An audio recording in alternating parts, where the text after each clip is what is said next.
Xo'p, senga savol. Seni eng yaxshi xususiyating nimada? Mening eng yaxshi xususiyatim noto'g'ri savol berishsa, o'sha odam kim bo'lishidan qat'iy nazar yo'q deya olaman.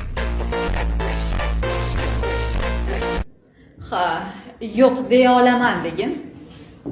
Shu gapingga javob bera olasanmi? Yo'q.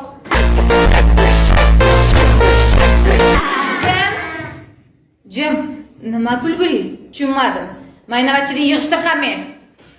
Xo'sh, oilada nechta farzandsizlar? 4 ta o'g'ilmiz. 4 talasi ham o'g'ilmi? Yo'q, katta akam qiz. Voy, betarbiya, juda aqlsiz ekansan-ku. Mayli, hech qisi yo'q. O'zim tarbiyalab olaman. Hali meni sovunimga kir yuvmabsan.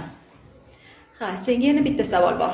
Agar bitta xaltada tilla, bitta xaltada aql bo'lsa, qaysi birini tanlagan bo'larding?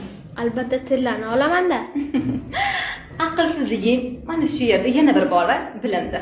Seni o'rningda agar men bo'lganimda aqlni tanlagan bo'lardim. Kimda nima kam bo'lsa, o'shani oladi-da.